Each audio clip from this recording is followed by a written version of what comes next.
সারা বছরের মধ্যে শীতকাল এবং গরমকাল মুমিন বান্দাদের জন্য একটা দুইটা স্পেশাল উপহার। গরমকালের রোজা, শীতকালের রাতের ইবাদত আল্লাহর কাছে বেশি পছন্দ। মনে রাখবেন ভাই, শীতকালের ফজরটা বড় চমৎকার। জানি না আপনারা কিভাবে অনুভব করেন। শীতকালের ফজর বেলাটা বড় চমৎকার হয়। চতুর্দিকে শীতল পরিবেশ, কুয়াশা আচ্ছন্ন, ভোর হওয়ার পথে শীতল ঠান্ডা পরিবেশ, আপনি রবের দরবারে নামাজে বের হতে না হতেই আকাশটা কেমন জানি আলোকিত হওয়া শুরু করলো। চতুর্দিক থেকে কেমন যেন ছোট্ট ছোট্ট পাখিদের কিচিমিচি আওয়াজ আপনার কানে আসতে লাগলো। এই মনোরম পরিবেশটা জীবনকে পাল্টানোর জন্য যথেষ্ট। মনে রাখবেন, সাকসেসের জন্য, দুনিয়া এবং আখিরাতের সফলতার জন্য সবচাইতে উত্তম টাইম হচ্ছে তাহাজ্জুদের টাইম। নিজের আত্মশুদ্ধি আনার জন্য সবচাইতে চরম, সারা দিনের ভিতরে সবচাইতে উপযুক্ত টাইম হচ্ছে ফজরের টাইম। আর নিজের দোষ তওবা করার জন্য, নিজের রিয়ালাইজ করার জন্য সবচাইতে উপযুক্ত টাইম হচ্ছে রাতের বেলার টাইম। আল্লাহ আমাদের সবাইকে এই টাইমগুলোকে গুরুত্ব দেওয়ার বুঝার তৌফিক দান করুন। এগুলাকে কাজে লাগাতে জানলে কল্যাণ আসবে কি আসবে না? একটু জোরে বলেন, কল্যাণ আসবে কি আসবে না? আওয়াজ দিয়ে বলুন, কল্যাণ দিবেন কে? কল্যাণ দিবেন কে? আল্লাহ প্রত্যেকটা বান্দাকে দোয়া করার সুযোগ দেয়। ইন্না রাহমাতাল্লাহি কারীবুম মিনাল মুহসিনিন। যে রহমত আমরা খুঁজি, সে আল্লাহ রহমতটাকে মুহসিনিন বান্দাদের কাছে করে দিয়েছেন। আমরা যদি মুহসিনিন হতে পারি, রবের রহমতের চাদর আমাদেরকে আবৃত করে ফেলবে। সুবহানাল্লাহ, একটু জোরে বলবেন না? আমরা অনেক সময় দোয়া করেও মনে হয় যে দোয়া কবুল হয় নাই। আছে না নাই? মনে রাখবেন, বান্দার কোনো দোয়া বিফলে যায় না। সুবহানাল্লাহ বলি। বান্দার কোনো দোয়া বিফলে, কিন্তু আল্লাহ যে দোয়া কবুল করে আমরা সেটাই বুঝি না। যেমন আপনি মনে করেন দোয়া করলেন, আল্লাহ আমার ইনকামে বরকত দাও, এটা আপনি দোয়া করতে পারেন, কিন্তু আপনি দেখলেন আপনার বেতন ঠিক ওইভাবেই আছে যেভাবে ছিল। আপনি মন খারাপ করলেন যে আমার বরকত হলো কই।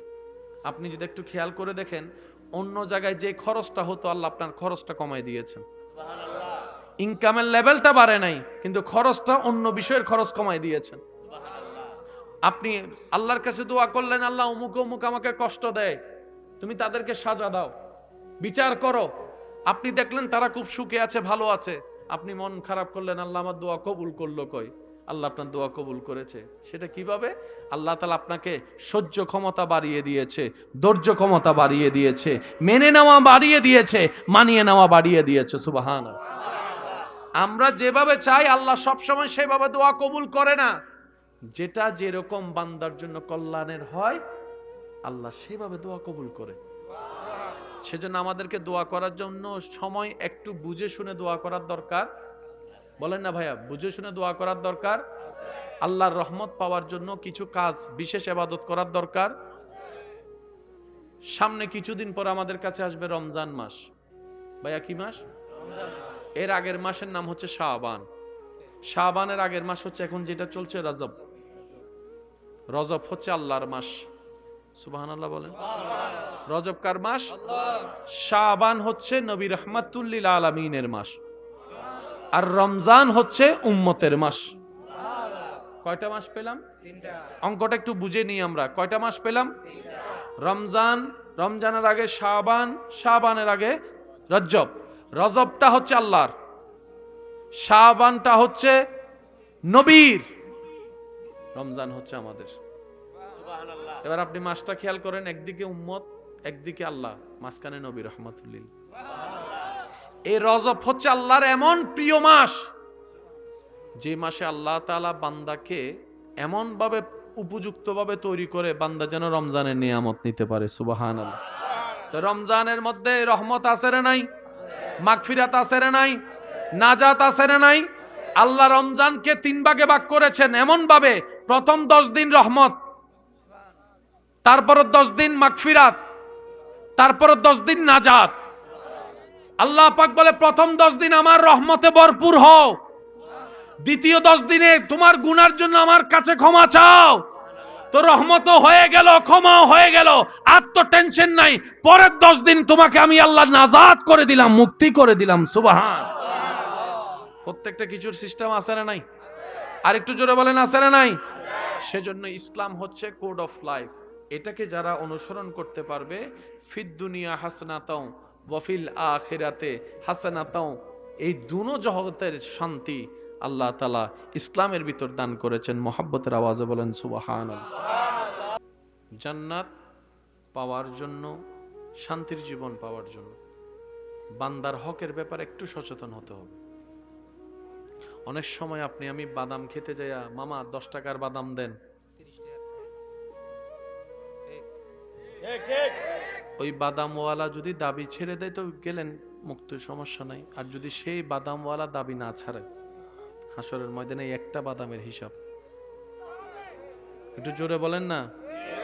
জালমুড়ি খেতে গিয়ে হিসাব দিতে হবে। রাস্তায় হাঁটতে গিয়ে অন্যের কোনো বাগান, অন্যের কোনো গাছের মধ্যে এমনি কথা বলতে বলতে হিসাব দিতে হবে। মাথায় রাখবেন আজকে একটা কথা, আল্লাহ নিজের হক মাফ করে দিতে রাজি, কিন্তু বান্দার কোনো হক আল্লাহ মাফ করবে না যতক্ষণ বান্দা মাফ না করবে। শুনতে একটু অন্যরকম শুনলো, কথাটা সত্য। মনে রাখবেন, আল্লাহর থেকে মাপ পাওয়া সহজ, আল্লাহর থেকে মাপ নেওয়া, কিন্তু বান্দার থেকে মাপ নেওয়া বড় কঠিন।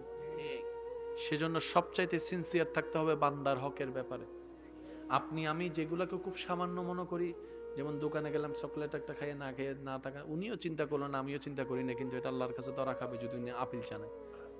এই একটা চকলেটের বিনিময়ে হয়তো 50,000 ওয়াক্ত নামাজ দিলেও কবুল হবে না। কিভাবে? যিনি পাবে উনি যতক্ষণ দাবি ছাড়বে না ততক্ষণ দিতে হবে।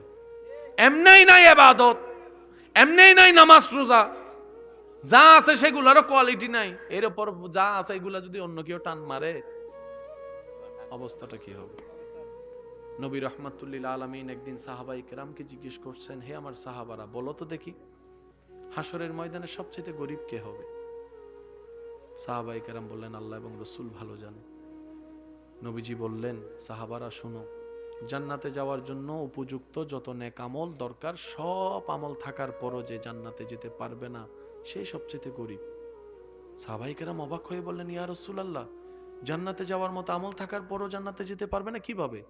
বলে যে তার জান্নাতে যাওয়ার জন্য নামাজ রোজা হজ যাকাত সব আমলে ভরপুর থাকবে, কিন্তু রবের সামনে গিয়ে এক একজন এক একটা আপিল করবে, আল্লাহ আমি সেই বান্দাটা আমাকে দুনিয়াতে একটা কষ্টের কথা বলছিল, আমি এটার ফায়সালা চাই, প্রতিদান চাই। আল্লাহ তাআলা বলবেন, তুমি তার হক বুঝাই দাও, যেহেতু দুইটা কথা কঠিন শুনাইছো। এবার আপনি তাকে জিজ্ঞেস করবেন, ভাই আপনাকে কি দিব? সে বলবে যে আপনার 20 বছরের নামাজ দিয়ে দেন, আপনি দিতে বাধ্য। আরেকজন এসে বলবে, আল্লাহ আমি ন্যায় বিচার পাই নাই, দুনিয়াতে আমার অর্থ সামর্থ্য ছিল না, সবাই তার পক্ষে ছিল, আল্লাহ আমি ন্যায় বিচার চাই। তাকে মুখ বন্ধ করার জন্য আপনি দিলেন এবার 30টা রোজা, 40টা রোজা, 50টা রোজা, দিতে দিতে দিতে দিতে দিতে দেখবে সব খালি। আল্লাহ রাসূল বলে, ওই ব্যক্তি সবচেয়ে গরিব হবে হাসরে, যে জান্নাতে যাওয়ার চান্সেস ছিল কিন্তু ওই মানুষের আপিলের কারণে যেতে পারেনি। আপনি এমনি দুষ্টামি করে হাঁটার পথে কাউকে একটা দিছেন আর কি, দুষ্টামি করে, যদি সেও ইজি নাই আপনিও ইজি নাই কোনো ব্যাপার, কিন্তু আপনার সেই মারাটা যদি কারো এখানে আঘাত লাগে, ইজ্জতে আঘাত লাগে, সে যদি দাবি না ছাড়ে, হাসরের ময়দানে এটার বিনিময়ে আপনাকে অনেক ইবাদত দিয়ে দিতে হবে। সেজন্য প্রত্যেকটা কদম আল্লাহর ওয়াস্তে। এমনি আমাদের হায়াত কম, বাকি আছে অল্প হায়াত, বাঁচবো আর কয়দিন বলেন না? এই হাসি তো একদিন বন্ধ হবে, চোখের পানি, চোখের কোনায় তো পানি একদিন আসবেই। আজকে ঘরে গিয়ে কিংবা কালকে যখনই সময় পান একটা পরীক্ষা নিজের সাথে করবেন। একদিন একদিন নিঃশ্বাস বন্ধ হওয়ার পরীক্ষায় তো দিতে হবে, বলেন না ভাইয়া? নিঃশ্বাস বন্ধ হওয়ার যন্ত্রণা তো একদিন একদিন সইতে হবে। আপনারা যখনই পারেন আমার আবদারটা একবার রাখবেন। ফ্রি টাইমে নিজের রুমের মধ্যে আপনি সব কিছু কাজ শেষ করে যখনই সময় পান, শুয়ে পারেন আর বসে পারেন, লম্বা করে একটা নিঃশ্বাস নিয়ে নিঃশ্বাস বন্ধ করবেন। 2 সেকেন্ড, 4 সেকেন্ড, 5 সেকেন্ড, 6 সেকেন্ড, যার ফুসফুসি যত মজবুত সে অনুযায়ী একটা পর্যায়ে দেখবেন আপনার মন চাইবে যে নিঃশ্বাস ফেলতে, আপনি তারপরও ফেলেন না, যতটুকু পারেন বন্দি করে রাখবেন। এক পর্যায়ে দেখবেন আপনার বিবেক বলবে, ব্রেন সিগন্যাল দিবে নিঃশ্বাস ফেল, নতুন করে নিঃশ্বাস নেয় নাইলে যাবি, তারপর আপনি ধরে রাখবেন। ঠিক তখন আপনি অনুভব করবেন মৃত্যুর যন্ত্রণা কেমন হতে পারে। আমার এই অনুরোধটা এখানে একটু একবার করে দেখেন নিজের সাথে নিজে, কিছুক্ষণ পরে দেখবেন আপনার মাথা চক্কর দেওয়া শুরু করবে। ঠিক ওই মুহূর্তে যখন আপনার বারবার নিঃশ্বাস নিতে ইচ্ছে করবে, ফেলতে ইচ্ছে করবে, ঠিক ওই মোমেন্টে আপনি নিজেকে প্রশ্ন করবেন, এই মুহূর্তে কি আমি কাউকে আঘাত দিব? আপনার দিল বলবে যে না। এই মুহূর্তে আমি কি কাউকে গালাগালি করব, ঝগড়া করব? আপনার দিল বলবে যে না। আপনি যদি জিজ্ঞেস করেন এই মুহূর্তে তুই কি করে শান্তি পাবি, তখন আপনার দিলে বলবে এই মুহূর্তে তোর রবকে ডাক, রবকে ডাক, রবকে ডাক, রবকে ডাক, তখনই শান্তি পাবি। একবার করে দেখে না, এটা আমার আবদার। একবার যতটুক পারেন লম্বা করে নিঃশ্বাস বন্ধ করবেন, যতক্ষণ পারেন ধরে রাখবেন, ছাড়তে ইচ্ছে করলে ছাড়বেন না, লাস্ট স্টেপ পর্যন্ত যাবেন। যখন শেষ পর্যন্ত আপনি নিঃশ্বাস ফেলবেন, সামনে যদি পারেন একটা আয়না রাখেন, আপনার চেহারাটা আপনি দেখেন, বিকৃত হয়ে যাবে, চোখটুক বড় হয়ে যাবে, আসবে। তখন আপনি বুঝতে পারবেন এক একটা নিঃশ্বাসের দাম কত। যেটা ফ্রি ফ্রি আমি নিঃশ্বাস নিচ্ছি, কোনো অনুভবই হচ্ছে না, নিতেও কোনো খবর নাই, ফেলতেও কোনো খবর নেই। একদিন না একদিন তো রবের সামনে দাঁড়াতে হবে, দ্বিতীয় কোনো অপশন তো নাই। কবরতে একা থাকতেই হবে, দ্বিতীয় তো কোনো অপশন নাই। আমরা কেউ পারবো না ভালো থাকার মতো আমল নিয়ে কবরে যেতে, আমরা সবাই জানি। কিন্তু মনে এতটুকু আশ্বাস, চেষ্টা করলে আমার রব্বুল আলামিন আমাদেরকে বঞ্চিত করবে না। আমাদের রব রহমান, আমাদের নবী রহমাতুল লিল আলামিন। সেজন্য আমাদের মনে একটু উৎসাহও বেশি, শক্তিও বেশি, আশাও বেশি। আল্লাহ আমাদের সবাইকে নেক আমলের সাথে জিন্দেগি করার তৌফিক দান করুন। হাসরের ময়দানে যেন গিয়ে আমাদের কাউকে গরিব হতে না হয়। গরিব হতে, সন্তান মা বাবা সেবা না করলে অপরাধী, এখানে দ্বিতীয় কোনো কথা। কিন্তু মা বাবাও যদি সন্তান 10টাকে 10 চোখে দেখে, মা বাবা অপরাধী। আমি কি বুঝতে পারছি কথা? মা বাবারও দায়িত্ব আছে। সন্তান যদি ভুল করে, মা বাবা সেবা না করে, সন্তানকে সবাই বকা দেয়। বুঝতে পারছি কথা? কিন্তু আমার কথা হলো এই জায়গায়, মা বাবা কেমন পরিবেশে সন্তানকে বড় করছে সেটাও তো দেখা দরকার। আমার কথা কেউ কষ্ট নিয়েন না ভাইয়া। কারণ ছোটদের একটা অভ্যাস হচ্ছে যা দেখে তাই করে, যাই শুনে তাই বলে।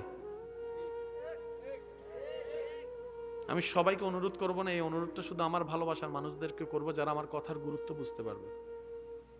আমার ভাই এবং বোন যাদের সন্তান আছে, বাচ্চা আছে, বাচ্চাদেরকে কখনো ঘরে দুষ্টামি করে হলো নাচতে দিয়েন না। এটা একটার সাথে মহা বিষয় জড়িত, যদি আপনি একটু মনের চোখ দিয়ে দেখেন। ছোট বাচ্চারা তো কিছু বুঝে না, করলে তো অপরাধও নাই, সেজন্য আমাদের এটা চোখেও লাগে না, আমরা এটা মজা হিসেবে নিই। কিন্তু এই ছোট বাচ্চাটা এই নাচানাচি করতে করতে লজ্জা ভেঙে যায়। ছোট বাচ্চা মনে করেন কোন একটা কটু অসুন্দর কথা বলছে, আমি সেটাকে ছোট বাচ্চা হিসেবে ছাড় দিই। আপনি যদি আজকে শাসন না করেন, সেটা আরো বাড়বে। কেন? সে চিন্তা করবে যে আমি বলছি তো কি হয়েছে, কেউ তো কিছু বলে না, আমার মা বাপ তো ছিলই। এটা বাড়ে যায়, মানুষের গুলা বাড়ে যায়, কমে না। আমার ভাই বোনদেরকে অনুরোধ করবো, আপনারা একজন সচেতন অভিভাবক হিসেবে এটা মাথায় নিয়ে চিন্তা করবেন। যে বাচ্চা 5 জনের সামনে, ও তো এখনো লজ্জাবোধ আসে নাই, কিন্তু নাচা শিখে ফেলছে। ওই বাচ্চা যখন লজ্জাবোধ ভেঙে যাবে, তখন আর মানুষের সামনেও মা বাবার সাথে বেয়াদবি করতে এই সন্তানের দ্বিধাবোধ লাগবে। কারণ একটার সাথে একটা রিলেটিভ বিষয়। একটু জোরে বলেন না। ছোটবেলায় যারা মক্তবে গিয়েছেন, এমন কেউ আছে এখানে? মক্তবে যান নাই আপনারা? ছোটবেলায় যারা মক্তবে গিয়েছেন, তাদের সাথে যে একটা কোরআনের সম্পর্ক হয়েছে, সুবহানাল্লাহ, ওই মক্তবের সাথে এখনো হৃদয় টানে কি টানে না? ওই মক্তব সালামটা অভ্যাস হয়েছিল, এখনো চলে, এখনো চলে। কথা বলেন? এটা আমি অনুরোধ করে বলছি, কষ্ট নিয়েন না। বাচ্চাদেরকে এমন কোনো কাজ করতে দিবেন না যেটা বড় হয়ে সে করলে আপনার জন্য লজ্জার কারণ হবে।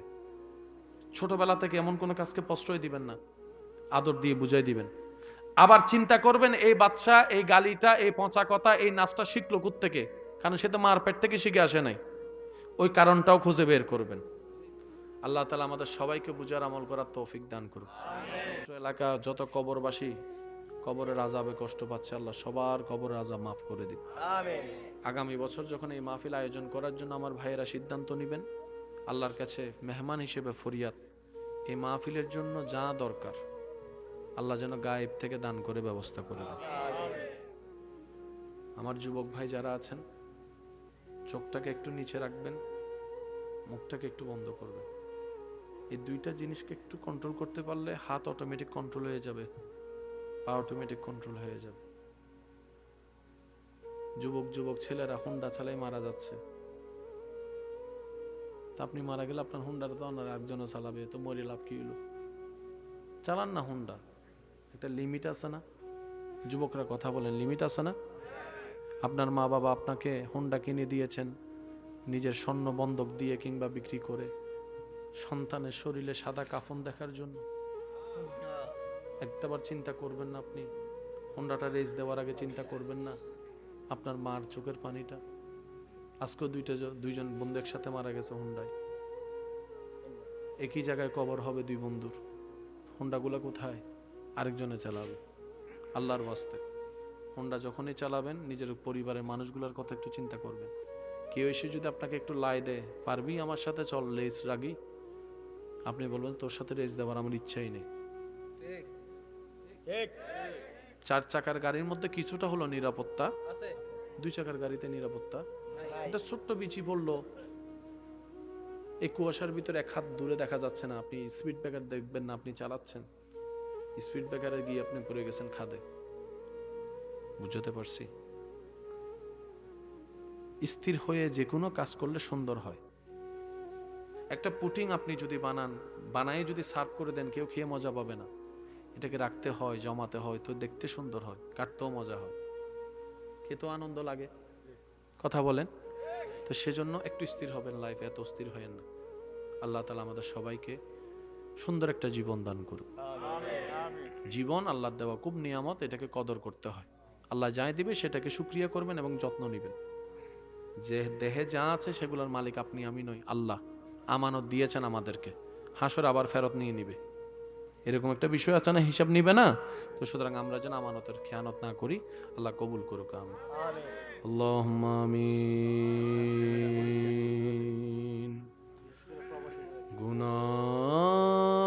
गुनाहों की आदत छुड़ा मेरे मौला, गुनाहों की आदत छुड़ा मेरे मौला, मुझे नेके इंसान बना मेरे मौला, जो तुझको जो तेरे नबी को पसंद है, जो तुझको जो तेरे नबी को पसंद है, मुझे ऐसा बंदा बना मेरे मौला, मुझे ऐसा बंदा बना मेरे मौला, मुझे नेके इंसान बना मेरे मौला, रुला तू मुझे बस गमे मुस्तफा में, रुला तू मुझे बस गमे मुस्तफा में, ना दुनिया के गम में रुला मेरे मौला, मुझे नेके इंसान बना मेरे मौला। अल्हम्दुलिल्लाह रब्बिल आलमीन वस्सलातु अला नबील करीम व अला आलिहि व अस्हाबिहि व बारिक वसल्लिम। আল্লাহ আজকের এই হাজিরিকে তুমি মেহেরবানি করে তুমি একটু কবুল করে নাও। আল্লাহ আমাদের এই আজকের এই মাহফিলকে তোমার রহমতের দরবারে সমস্ত প্রকার ভুলভ্রান্তি ক্ষমা করে তুমি কবুল করে নাও। আল্লাহ এই মাহফিলের আয়োজক কমিটি, সহযোগিতাকারী আল্লাহ সবাইকে তুমি কবুল করো। আল্লাহ যারা দূর দূরান্ত থেকে এসেছিলেন আমার ভাইয়েরা বোনেরা, আল্লাহ যারা এখনো আছেন, আল্লাহ তাদের এই কষ্টকে আল্লাহ তুমি বিতা যেতে দিও না। আল্লাহ আল্লাহ তাদের এই পরিশ্রমকে তুমি বিতা যেতে দিও না। আল্লাহ এই পরিশ্রমের খাতিরে সবার জীবনের গুনাহ মাফ করে দাও। আল্লাহ আমাদের মা বাবা, দাদা দাদি, নানা নানির গুনাহ মাফ করে দাও। আল্লাহ আমাদের আত্মীয় স্বজন কবরবাসীর কবরের আযাব মাফ করে দাও। আল্লাহ অত্র এলাকায় ডানে বামে যত কবরবাসী শুয়ে আছেন, কার কবরে কি অবস্থা জানি না, আল্লাহ তুমি মেহেরবানি করে একটু দয়া করে আল্লাহ কবরবাসীর কবরের আযাব মাফ করে দাও। আল্লাহ গো, তোমার জমিনে থেকে তোমার নিয়ামত খেয়ে আল্লাহ তোমার রহমত কখনো বোঝার চেষ্টা করি নাই আমরা। আল্লাহ ব্যর্থতা আমাদের, আল্লাহ কমতি আমাদের, না ইবাদত করতে পেরেছি, না তোমাকে জিকির করে ডাকতে পেরেছি। আল্লাহ আল্লাহ তুমি যদি ক্ষমা না করো কোথায় যাব গো মালিক? তুমি না আমাদের রহমান, তুমি তো গফফার, তুমি তো সত্তার, তুমি তো খালিক, তুমি তো মালিক। ও মাওলা, তোমার কাছে না চাইলে কার কাছে চাইব? আল্লাহ যে যে গুনাহ করছি হাসরের ময়দানে তোমার সামনে কেমনে যাব আমরা? আল্লাহ আল্লাহ তোমার দয়া সীমাহীন। আল্লাহ ওই সীমাহীন শব্দর দিকে তাকিয়ে আল্লাহ আমাদের সবার গুনাহ একটু মাফ করে দাও। আল্লাহ আমাদের পরিবারের গুনাহ মাফ করে দাও। আল্লাহ পরিবারের সদস্যদের গুনাহ মাফ করে দাও। রব্বুল আলামিন আমার প্রবাসী ভাইদের খেদমতকে তুমি কবুল করো। দেশের মায়া, পরিবারের মায়া ছেড়ে আল্লাহ একজন পুরুষ যখন বিদেশে সময় কাটায়, দিনকাল কেমন যায় সেটা সেই জানে। দুই বেলাতে এক বেলা না খেয়ে টাকা জমায়ে পরিবারকে খাওয়ানোর জন্য টাকাটা পাঠায় আল্লাহ। আল্লাহ প্রবাসী ভাইদের কষ্ট দেশে থাকা পরিবারের মানুষ যেন বুঝতে পারে, সে তৌফিক দান করো।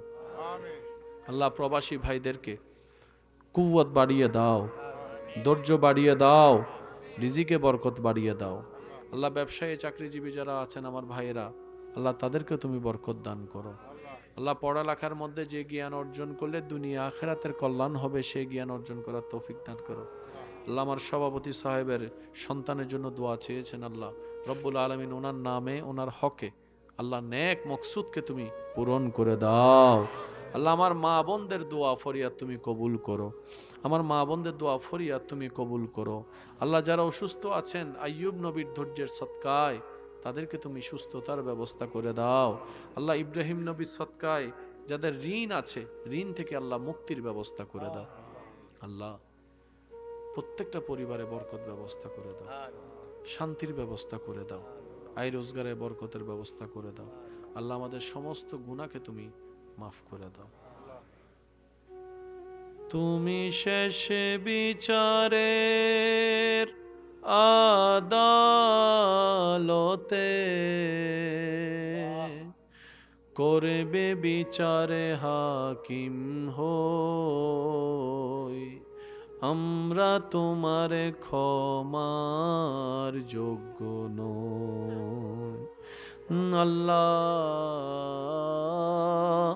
আমরা তোমার ক্ষমার যোগ্য নই। সেদিন আদালতে তোমার সামনে কেমন করে যাব?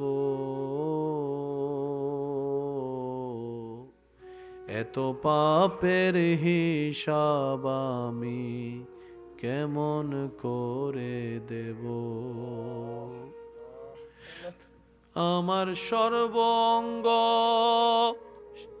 সেদিন সাক্ষী দেবে, ও আল্লাহ,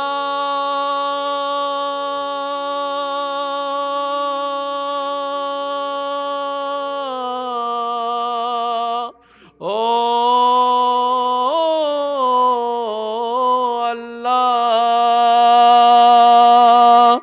আমার সর্বঙ্গ সেদিন সাক্ষী দেবে, কেমনে আমি মিথ্যা কই। আমরা তোমার ক্ষমার যোগ্য নই আল্লাহ, আমরা তোমার ক্ষমার যোগ্য নই। আল্লাহ পাক সকলের গুনাহ তুমি মাফ করে দাও আল্লাহ, আমাদের উপর নারাজ থাকিও না আল্লাহ। তোমার নবী রহমাতুল্লিল আলমিনের দিকে তাকিয়ে আল্লাহ আমাদের সবার গুনাহ মাফ করে দাও আল্লাহ। মাহফিলের মাইকওয়ালা ভাই, প্যান্ডেলওয়ালা ভাই, যারা যারা এসেছেন, শরীক শামিল হয়েছেন, আল্লাহ সবার আয় রোজগারে তুমি বরকত দান করো আল্লাহ। কমিটির ভাই যারা আছেন, কমিটির ভাইকে আল্লাহ, ভাইদেরকে তুমি কবুল করো। দিয়ে নাম না দিয়ে দোয়া চেয়েছেন, প্রত্যেকজনের নামে নামে দোয়া কবুল করো আল্লাহ। আমার আশেপাশে ডানা বামে যত ওলামায়ে কেরাম, মুরব্বীরা, বাপদাদা নানার বয়সী বসে আছেন সামনে, সবার হকে হকে দোয়া কবুল করো আল্লাহ। সমস্ত ওলামায়ে কেরাম মুরব্বীদের আমিনের উসিলায় আমি অদমের আমিনকেও আল্লাহ তুমি একটু কবুল করে নাও আল্লাহ। আমাদের সবাইকে ইজ্জতের জীবন দান করো, 5 ওয়াক্ত নামাজের সাথে বন্ধুত্ব রাখার তৌফিক দান করো, মা বাবার সেবা হক আদায় করার তৌফিক দান করো, মা বাবাদের সন্তানকে এক চোখে দেখার তৌফিক দান করো আল্লাহ। বড়দের সম্মান, ছোটদেরকে স্নেহ করার তৌফিক দান করো আল্লাহ। প্রত্যেকটা স্বামী স্ত্রীকে বন্ধু, মায়া, মোহাব্বত, শ্রদ্ধা, সম্মানের সাথে পারস্পরিক সম্পর্ক রেখে সংসার করার তৌফিক দান করো। আমিন আমিন আমিন আমিন। বেহক্কে লা ইলাহা ইল্লাল্লাহু মুহাম্মাদুর রাসূলুল্লাহ। একটা গজল মনে পড়ছে, গাইতাম নি? রহমান তুমি রহমান, রহমান তুমি রহমান, মেহেরবান তুমি মেহেরবান, মেহেরবান তুমি। যে রব আপনার হাজার গুনাহ জানার পরও দয়া করছে, সে রবের কথা স্মরণ করে দিল থেকে ডাকার চেষ্টা করবেন। মেহেরবান তুমি মেহেরবান, মেহেরবান তুমি আমি পাপী গুনাহগার, তুমি ছাড়া কে আছে আর। আমি পাপী গুনাহগার, তুমি ছাড়া কে আছে আর। ক্ষমা করো ওগো প্রভু, তওবা করি বারে বার। ইয়া রহিমু রহমান, ইয়া করিমু মেহেরবান, ইয়া রহিমু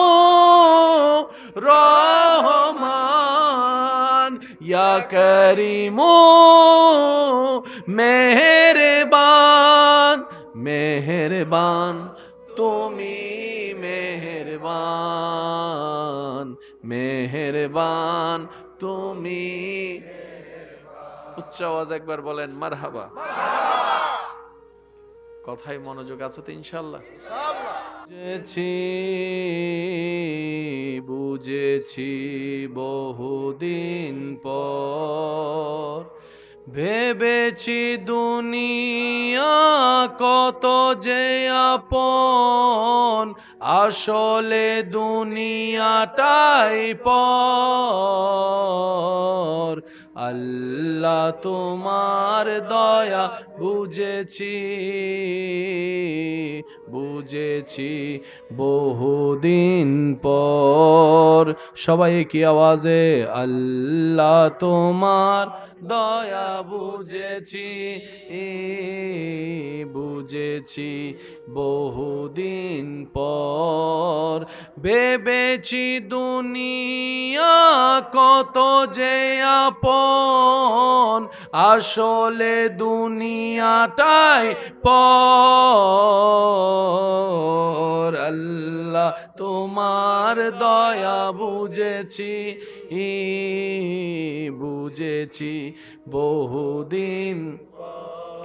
হায়াতের বাজেট শেষের দিকে করেছি গুনাহ পাহাড় সমান, তুমি যদি এখন ক্ষমা না করো কার ধারে যাব হে রহিম রহমান।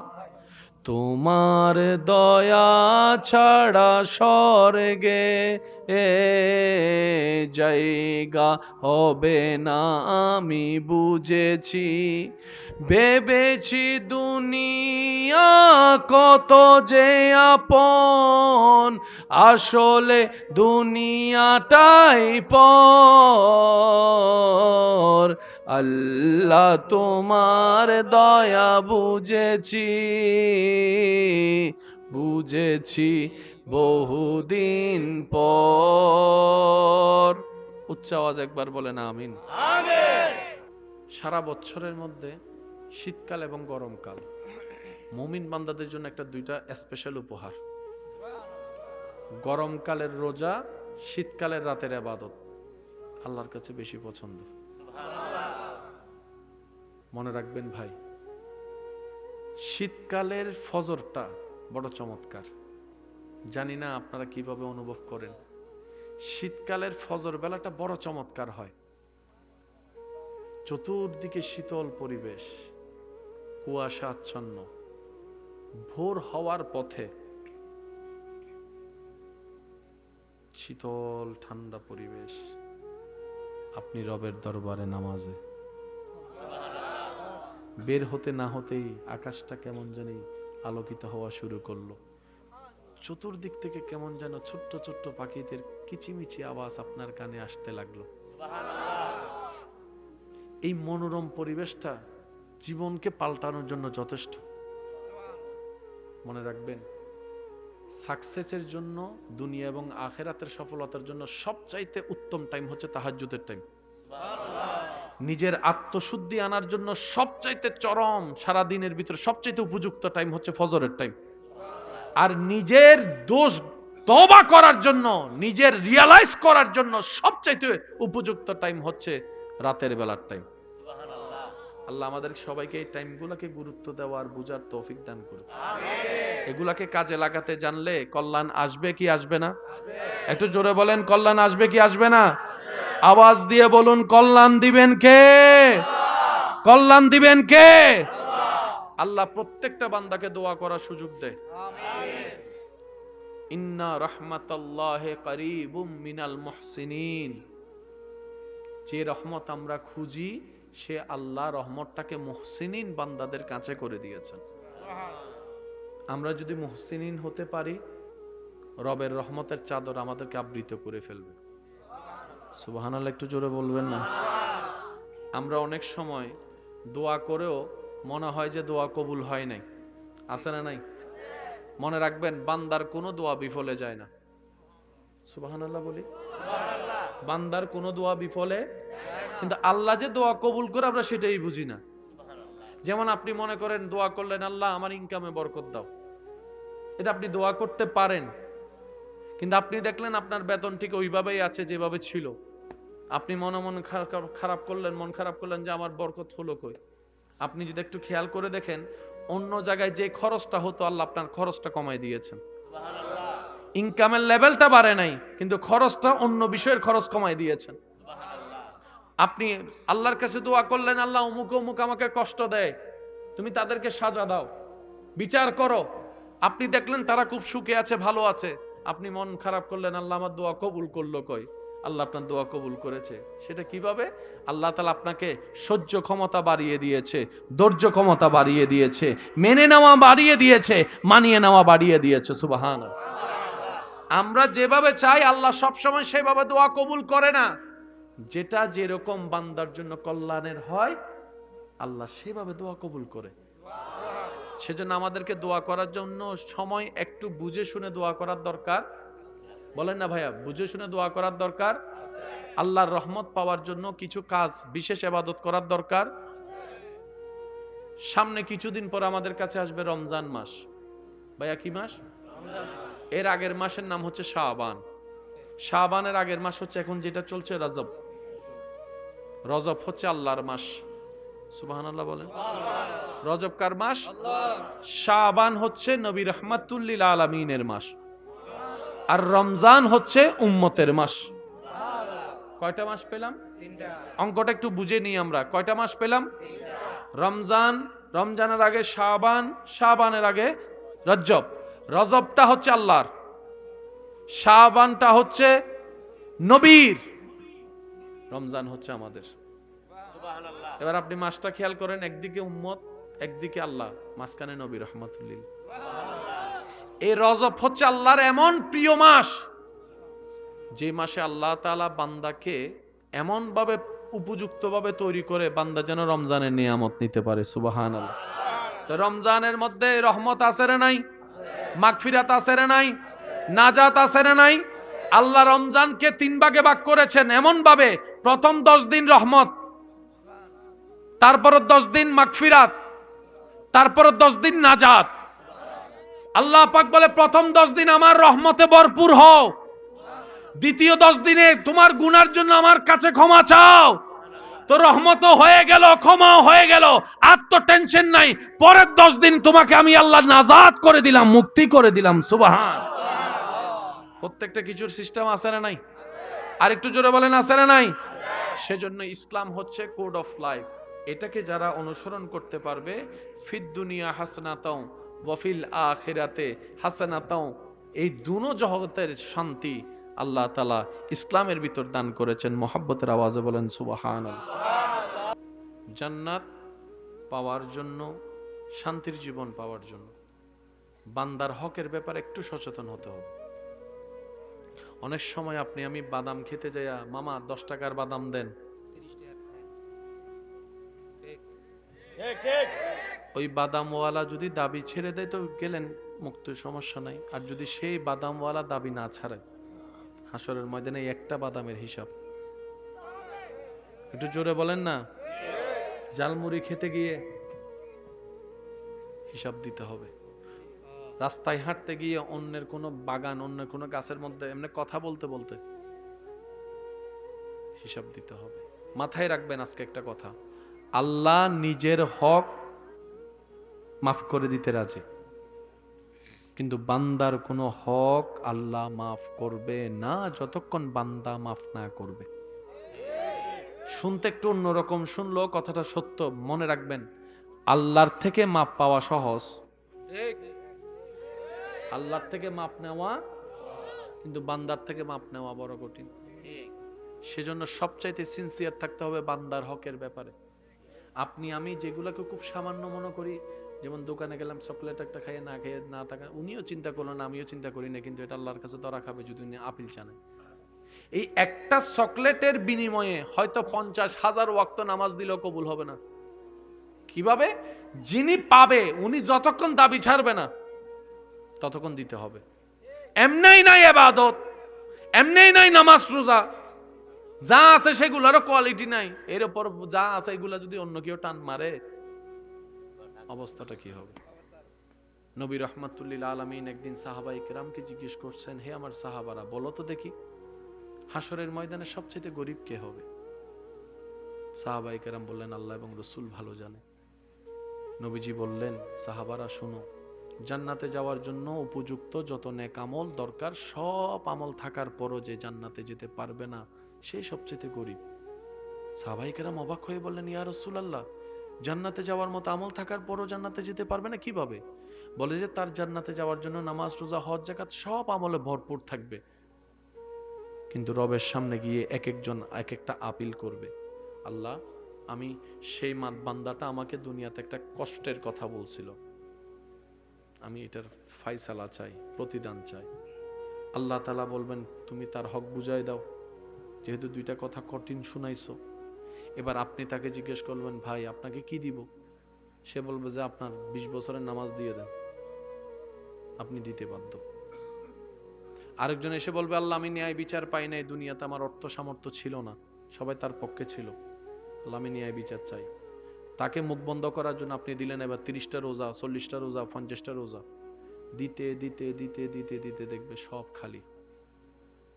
আল্লাহ রসুল বলে ওই ব্যক্তি সবচেয়ে গরিব হবে হাসরে, যে জান্নাতে যাওয়ার চান্সেস ছিল কিন্তু ওই মানুষের আপিলের কারণে যেতে পারেনি। আপনি এমনি দুষ্টামি করে হাঁটার পথে কাউকে একটা দিছেন আর কি, দুষ্টামি করে, যদি সেও ইজি নেয় আপনিও ইজি নেয় কোনো ব্যাপার, কিন্তু আপনার সেই মারাটা যদি কারো এখানে আঘাত লাগে, ইজ্জতে আঘাত লাগে, সে যদি দাবি না ছাড়ে, হাসরের ময়দানে এটার বিনিময়ে আপনাকে অনেক ইবাদত দিয়ে দিতে হবে। সেজন্য প্রত্যেকটা কদম আল্লাহর ওয়াস্তে। এমনি আমাদের হায়াত কম, বাকি আছে অল্প হায়াত, বাঁচবো আর কয়দিন বলেন না? এই হাসি তো একদিন বন্ধ হবে, চোখের পানি, চোখের কোনায় তো পানি একদিন আসবেই। আজকে ঘরে গিয়ে কিংবা কালকে যখনই সময় পান একটা পরীক্ষা নিজের সাথে করবেন।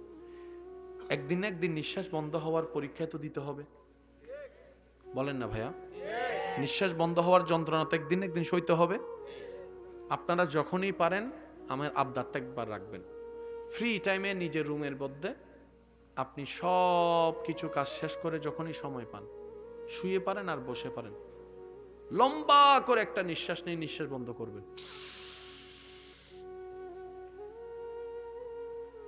2 সেকেন্ড, 4 সেকেন্ড, 5 সেকেন্ড, 6 সেকেন্ড, যার ফুসফুসি যত মজবুত সে অনুযায়ী একটা পর্যায়ে দেখবেন আপনার মন চাইবে যে নিঃশ্বাস ফেলতে, আপনি তারপরও ফেলেন না, যতটুক পারেন বন্দি করে রাখবেন। এক পর্যায়ে দেখবেন আপনার বিবেক বলবে, ব্রেন সিগন্যাল দিবে নিঃশ্বাস ফেল, নতুন করে নিঃশ্বাস নেয় নাইলে যাবি, তারপর আপনি ধরে রাখবেন। ঠিক তখন আপনি অনুভব করবেন মৃত্যুর যন্ত্রণা কেমন হতে পারে। আমার এই অনুরোধটা রাখেন, একটু একবার করে দেখেন নিজের সাথে নিজে, কিছুক্ষণ পরে দেখবেন আপনার মাথা চক্কর দেওয়া শুরু করবে। ঠিক ওই মুহূর্তে যখন আপনার বারবার নিঃশ্বাস নিতে ইচ্ছে করবে, ফেলতে ইচ্ছে করবে, ঠিক ওই মোমেন্টে আপনি নিজেকে প্রশ্ন করবেন, এই মুহূর্তে কি আমি কাউকে আঘাত দিব? আপনার দিল বলবে যে না। এই মুহূর্তে আমি কি কাউকে গালাগালি করব, ঝগড়া করব? আপনার দিল বলবে যে না। আপনি যদি জিজ্ঞেস করেন এই মুহূর্তে তুই কি করে শান্তি পাবি, তখন আপনার দিলে বলবে এই মুহূর্তে তোর রবকে ডাক, রবকে ডাক, রবকে ডাক, রবকে ডাক, তখনই শান্তি পাবি। একবার করে দেখে না, এটা আমার আবদার। একবার যতটুক পারেন লম্বা করে নিঃশ্বাস বন্ধ করবেন, যতক্ষণ পারেন ধরে রাখবেন, ছাড়তে ইচ্ছে করলে ছাড়বেন না, লাস্ট স্টেপ পর্যন্ত যাবেন। যখন শেষ পর্যন্ত আপনি নিঃশ্বাস ফেলবেন, সামনে যদি পারেন একটা আয়না রাখেন, আপনার চেহারাটা আপনি দেখেন, বিকৃত হয়ে যাবে, চোখটুক বড় হয়ে যাবে, আসবে। তখন আপনি বুঝতে পারবেন এক একটা নিঃশ্বাসের দাম কত। যেটা ফ্রি ফ্রি আমি নিঃশ্বাস নিচ্ছি, কোনো অনুভবই হচ্ছে না, নিতেও কোনো খবর নাই, ফেলতেও কোনো খবর নেই। একদিন না একদিন তো রবের সামনে দাঁড়াতে হবে, দ্বিতীয় কোনো অপশন তো নাই। কবরে তো একা থাকতেই হবে, দ্বিতীয় তো কোনো অপশন নাই। আমরা কেউ পারবো না ভালো থাকার মতো আমল নিয়ে কবরে যেতে, এটা আমরা সবাই জানি, কিন্তু মনে এতটুকু আশ্বাস, চেষ্টা করলে আমার রব্বুল আলামিন আমাদেরকে বঞ্চিত করবে না। আমাদের রব রহমান, আমাদের নবী রহমাতুল লিল আলামিন। সেজন্য আমাদের মনে একটু উৎসাহও বেশি, শক্তিও বেশি, আশাও বেশি। আল্লাহ আমাদের সবাইকে নেক আমলের সাথে জিন্দেগি করার তৌফিক দান করুন। হাসরের ময়দানে যেন গিয়ে আমাদের কাউকে গরিব হতে না হয়, গরিব হতে। সন্তান মা বাবা সেবা না করলে অপরাধী, এখানে দ্বিতীয় কোনো কথা। কিন্তু মা বাবাও যদি সন্তান 10টাকে 10 চোখে দেখে, মা বাবা অপরাধী। আমি কি বুঝতে পারছি কথা? মা বাবারও দায়িত্ব আছে। সন্তান যদি ভুল করে, মা বাবা সেবা না করে, সন্তানকে সবাই বকা দেয়। বুঝতে পারছি কথা? কিন্তু আমার কথা হলো এই জায়গায়, মা বাবা কেমন পরিবেশে সন্তানকে বড় করছে সেটাও তো দেখা দরকার। আমার কথা কেউ কষ্ট নিয়েন না ভাইয়া। কারণ ছোটদের একটা অভ্যাস হচ্ছে যা দেখে তাই করে, যাই শুনে তাই বলে। আমি সবাইকে অনুরোধ করব না, এই অনুরোধটা শুধু আমার ভালোবাসার মানুষদেরকে করব যারা আমার কথার গুরুত্ব বুঝতে পারবে। আমার ভাই এবং বোন যাদের সন্তান আছে, বাচ্চা আছে, বাচ্চাদেরকে কখনো ঘরে দুষ্টামি করে হলো নাচতে দিয়েন না। এটা একটার সাথে মহা বিষয় জড়িত, যদি আপনি একটু মনের চোখ দিয়ে দেখেন। ছোট বাচ্চারা তো কিছু বুঝে না, করলে তো অপরাধও নাই, সেজন্য আমাদের এটা চোখেও লাগে না, আমরা এটা মজা হিসেবে নিই। কিন্তু এই ছোট বাচ্চাটা এই নাচানাচি করতে করতে লজ্জা ভেঙে যায়। ছোট বাচ্চা মনে করেন কোন একটা কটু অসুন্দর কথা বলছে, আমি সেটাকে ছোট বাচ্চা হিসেবে ছাড় দিই। আপনি যদি আজকে শাসন না করেন সেটা আরো বাড়বে। কেন? সে চিন্তা করবে যে আমি বলছি তো কি হয়েছে, কেউ তো কিছু বলে না, আমার মা বাপ তো ছিলই। এটা বাড়ে যায়, মানুষের গুলা বাড়ে যায়, কমে না। আমার ভাই বোনদেরকে অনুরোধ করবো, আপনারা একজন সচেতন অভিভাবক হিসেবে এটা মাথায় নিয়ে চিন্তা করবেন। যে বাচ্চা 5 জনের সামনে, ও তো এখনো লজ্জাবোধ আসে নাই, কিন্তু নাচা শিখে ফেলছে। ওই বাচ্চা যখন লজ্জাবোধ ভেঙে যাবে, তখন আর মানুষের সামনেও মা বাবার সাথে বেয়াদবি করতে এই সন্তানের দ্বিধাবোধ লাগবে। কারণ একটার সাথে একটা রিলেটিভ বিষয়। একটু জোরে বলেন না। ছোটবেলায় যারা মক্তবে গিয়েছেন, এমন কেউ আছে এখানে? মক্তবে যান নাই আপনারা? ছোটবেলায় যারা মক্তবে গিয়েছেন, তাদের সাথে যে একটা কোরআনের সম্পর্ক হয়েছে, সুবহানাল্লাহ, ওই মক্তবের সাথে এখনো হৃদয় টানে কি টানে না? ওই মক্তবে সালামটা অভ্যাস হয়েছিল, এখনো চলে, এখনো চলে। কথা বলেন। এটা আমি অনুরোধ করে বলছি, কষ্ট নিয়েন না। বাচ্চাদেরকে এমন কোনো কাজ করতে দিবেন না যেটা বড় হয়ে সে করলে আপনার জন্য লজ্জার কারণ হবে। ছোটবেলা থেকে এমন কোনো কাজকে প্রশ্রয় দিবেন না, আদর দিয়ে বুঝাই দিবেন। আবার চিন্তা করবেন, এই বাচ্চা এই গালিটা, এই পচা কথা, এই নাচটা শিখলো কোত্থেকে? কারণ সে তো মার পেট থেকে শিখে আসে নাই। ওই কারণটাও খুঁজে বের করবেন। আল্লাহ তাআলা আমাদের সবাইকে বুঝার আমল করার তৌফিক দান করুন। এলাকা যত কবরবাসী কবরের আযাবে কষ্ট পাচ্ছে, আল্লাহ সবার কবরের আযাব মাফ করে দিন। আমিন। আগামী বছর যখন এই মাহফিল আয়োজন করার জন্য আমার ভাইয়েরা সিদ্ধান্ত নেবেন, আল্লাহর কাছে মেহমান হিসেবে ফরিয়াদ, এই মাহফিলের জন্য যা দরকার আল্লাহ যেন গায়েব থেকে দান করে ব্যবস্থা করে দেন। আমার যুবক ভাই যারা আছেন, চোখটাকে একটু নিচে রাখবেন, মুখটাকে একটু বন্ধ করবেন। এই দুইটা জিনিসকে একটু কন্ট্রোল করতে পারলে হাত অটোমেটিক কন্ট্রোল হয়ে যাবে, পা অটোমেটিক কন্ট্রোল হয়ে যাবে। যুবক ছেলেরা হুন্ডা চালাই মারা যাচ্ছে, তা আপনি মারা গেলে আপনার হুন্ডাটা তো অন্য একজনও চালাবে, তো মরে লাভ কি হলো? চালান না হুন্ডা, একটা লিমিট আছে না? যুবকরা কথা বলেন, লিমিট আছে না? আপনার মা বাবা আপনাকে হুন্ডা কিনে দিয়েছেন নিজের স্বর্ণ বন্ধক দিয়ে কিংবা বিক্রি করে, সন্তানের শরীরে সাদা কাফন দেখার জন্য। একটাবার চিন্তা করবেন না আপনি? হুন্ডাটা রেস দেওয়ার আগে চিন্তা করবেন না আপনার মার চোখের পানিটা? আজকেও দুইজন বন্ধু একসাথে মারা গেছে হুন্ডায়, একই জায়গায় কবর হবে দুই বন্ধুর। হুন্ডাগুলো কোথায়? আরেকজনে চালাবে। আল্লাহর ওয়াস্তে হুন্ডা যখনই চালাবেন, নিজের পরিবারের মানুষগুলোর কথা একটু চিন্তা করবেন। কেউ এসে যদি আপনাকে একটু লাই দেয়, পারবি আমার সাথে চল রেস রাগি, আপনি বলবেন তোর সাথে রেস দেওয়ার আমার ইচ্ছাই নেই।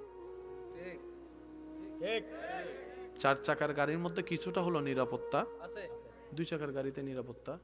এটা ছোট্ট বিচি পড়লো, এই কুয়াশার ভিতরে 1 হাত দূরে দেখা যাচ্ছে না, আপনি স্পিড ব্রেকার দেখবেন না, আপনি চালাচ্ছেন, স্পিড ব্রেকারে গিয়ে আপনি পড়ে গেছেন খাদে।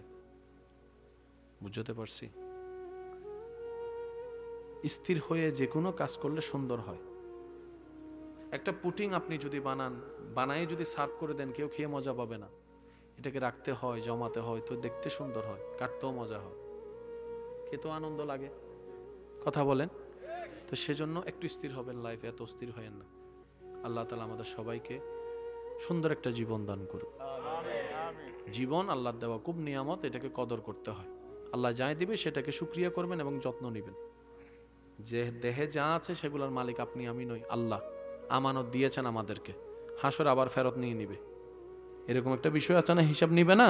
তো সুতরাং আমরা যেন আমানতের খেয়ানত না করি, আল্লাহ কবুল করুক। আমি আল্লাহুম্মা আমিন।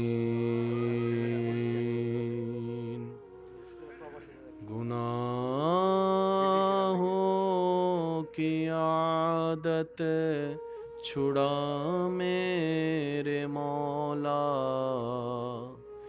गुनाहों की आदत छुड़ा मेरे मौला, मुझे नेके इंसान बना मेरे मौला,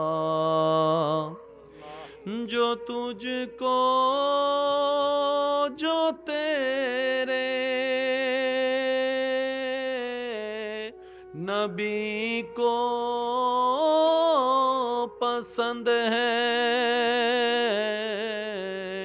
जो तुझको जो तेरे नबी को पसंद है, मुझे ऐसा बंदा बना मेरे मौला, मुझे ऐसा बंदा बना मेरे मौला, मुझे नेके इंसान बना मेरे मौला,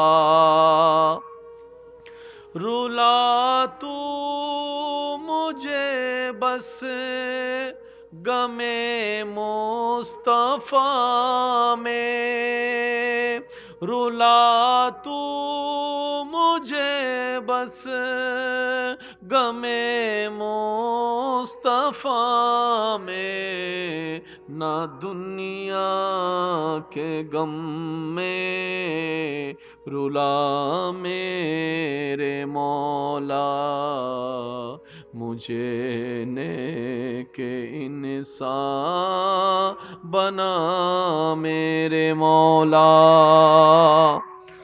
अल्हम्दुलिल्लाह रब्बिल आलमीन वस्सलातु अला नबील करीम व अला आलिहि व असहाबिहि व बारिक वसल्लिम। আল্লাহ আজকের এই হাজিরিকে তুমি মেহেরবানি করে তুমি একটু কবুল করে নাও। আল্লাহ আমাদের এই আজকের এই মাহফিলকে তোমার রহমতের দরবারে সমস্ত প্রকার ভুল ভ্রান্তি ক্ষমা করে তুমি কবুল করে নাও।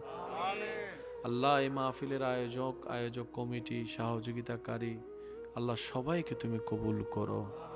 আল্লাহ যারা দূর দূরান্ত থেকে এসেছিলেন আমার ভাইয়েরা বোনেরা, আল্লাহ যারা এখনো আছেন, আল্লাহ তাদের এই কষ্টকে আল্লাহ তুমি বৃথা যেতে দিও না। আল্লাহ আল্লাহ তাদের এই পরিশ্রমকে তুমি বৃথা যেতে দিও না। আল্লাহ এই পরিশ্রমের খাতিরে সবার জীবনের গুনাহ মাফ করে দাও। আল্লাহ আমাদের মা বাবা, দাদা দাদি, নানা নানির গুনাহ মাফ করে দাও। আল্লাহ আমাদের আত্মীয় স্বজন কবরবাসীর কবরের আযাব মাফ করে দাও। আল্লাহ অত্র এলাকায় ডানে বামে যত কবরবাসী শুয়ে আছেন, কার কবরে কি অবস্থা জানি না, আল্লাহ তুমি মেহেরবানি করে একটু দয়া করে আল্লাহ কবরবাসীর কবরের আযাব মাফ করে দাও। আল্লাহ গো, তোমার জমিনে থেকে তোমার নিয়ামত খেয়ে আল্লাহ তোমার রহমত কখনো বোঝার চেষ্টা করি নাই আমরা। আল্লাহ ব্যর্থতা আমাদের, আল্লাহ কমতি আমাদের, না ইবাদত করতে পেরেছি, না তোমাকে জিকির করে ডাকতে পেরেছি। আল্লাহ আল্লাহ তুমি যদি ক্ষমা না করো কোথায় যাব গো মালিক? তুমি না আমাদের রহমান, তুমি তো গফফার, তুমি তো সত্তার, তুমি তো খালিক, তুমি তো মালিক। ও মাওলা, তোমার কাছে না চাইলে কার কাছে চাইব? আল্লাহ যে যে গুনাহ করছি হাসরের ময়দানে তোমার সামনে কেমনে যাব আমরা? আল্লাহ আল্লাহ তোমার দয়া সীমাহীন। আল্লাহ ওই সীমাহীন শব্দের দিকে তাকিয়ে আল্লাহ আমাদের সবার গুনাহ একটু মাফ করে দাও। আল্লাহ আমাদের পরিবারের গুনাহ মাফ করে দাও। আল্লাহ পরিবারের সদস্যদের গুনাহ মাফ করে দাও। রব্বুল আলামিন আমার প্রবাসী ভাইদের খেদমতকে তুমি কবুল করো। দেশের মায়া, পরিবারের মায়া ছেড়ে আল্লাহ, একজন পুরুষ যখন বিদেশে সময় কাটায় দিনকাল কেমন যায় সেটা সেই জানে। দুই বেলাতে এক বেলা না খেয়ে টাকা জমায়ে পরিবারকে খাওয়ানোর জন্য টাকাটা পাঠায় আল্লাহ।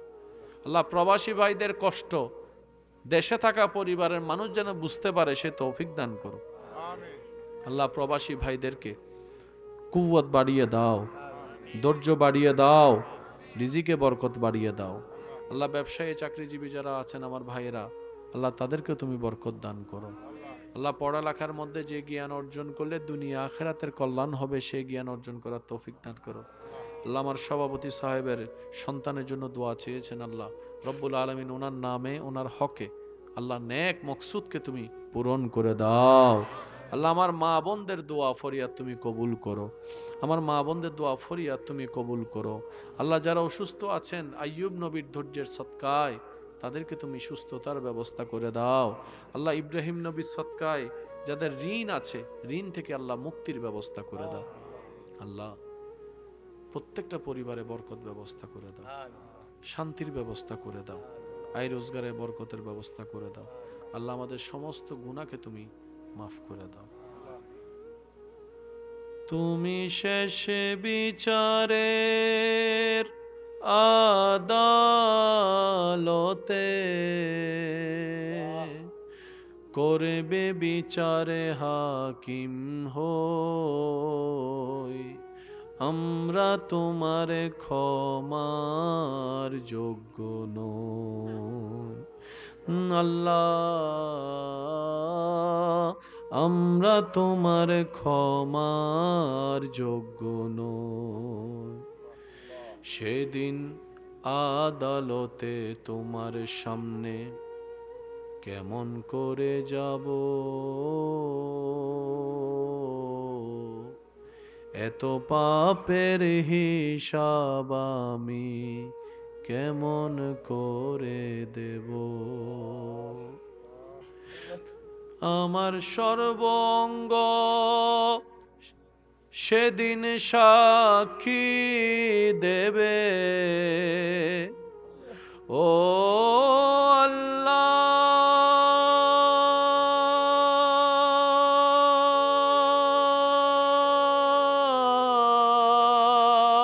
ও আল্লাহ,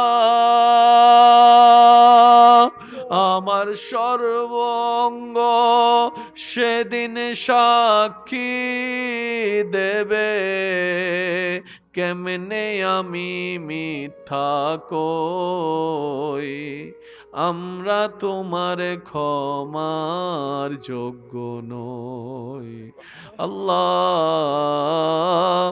আমরা তোমার ক্ষমার যোগ্য নই আল্লাহ। পাক সকলের গুনাহ তুমি মাফ করে দাও আল্লাহ। আমাদের উপর নারাজ থাকিও না আল্লাহ। তোমার নবী রহমাতুল লিল আলামিনের দিকে তাকিয়ে আল্লাহ আমাদের সবার গুনাহ মাফ করে দাও আল্লাহ। মাহফিলের মাইকওয়ালা ভাই, প্যান্ডেলওয়ালা ভাই, যারা যারা এসেছেন শরীক শামিল হয়েছেন আল্লাহ, সবার আয় রোজগারে তুমি বরকত দান করো আল্লাহ। কমিটির ভাই যারা আছেন, কমিটির ভাইকে আল্লাহ, ভাইদেরকে তুমি কবুল করো, দিয়ে নাম না দিয়ে দোয়া চেয়েছেন প্রত্যেকজনের নামে নামে দোয়া কবুল করো আল্লাহ। আমার আশেপাশে ডানা বামে যত ওলামায়ে কেরাম, মুরব্বীরা, বাপদাদা নানার বয়সী বসে আছেন সামনে, সবার হকে হকে দোয়া কবুল করো আল্লাহ। সমস্ত ওলামায়ে কেরাম মুরব্বীদের আমিনের উসিলায় আমি অদমের আমিনকেও আল্লাহ তুমি একটু কবুল করে নাও আল্লাহ। আমাদের সবাইকে ইজ্জতের জীবন দান করো, 5 ওয়াক্ত নামাজের সাথে বন্ধুত্ব রাখার তৌফিক দান করো, মা বাবার সেবা হক আদায় করার তৌফিক দান করো, মা বাবাদের সন্তানকে এক চোখে দেখার তৌফিক দান করো আল্লাহ। বড়দের সম্মান, ছোটদেরকে স্নেহ করার তৌফিক দান করো আল্লাহ। প্রত্যেকটা স্বামী স্ত্রীকে বন্ধু, মায়া, মোহাব্বত, শ্রদ্ধা, সম্মানের সাথে পারস্পরিক সম্পর্ক রেখে সংসার করার তৌফিক দান করো। আমিন আমিন আমিন আমিন। বেহক্কে লা ইলাহা ইল্লাল্লাহু মুহাম্মাদুর রাসূলুল্লাহ। একটা গজল মনে পড়ছে, গাইতাম নি? রহমান তুমি রহমান, রহমান তুমি রহমান, মেহেরবান তুমি মেহেরবান, মেহেরবান তুমি। যে রব আপনার হাজার গুনাহ জানার পরও দয়া করছে, সে রবের কথা স্মরণ করে দিল থেকে ডাকার চেষ্টা করবেন, মেহেরবান তুমি মেহেরবান, মেহেরবান তুমি আমি পাপী গুনাহগার, তুমি ছাড়া কে আছে আর। আমি পাপী গুনাহগার, তুমি ছাড়া কে আছে আর।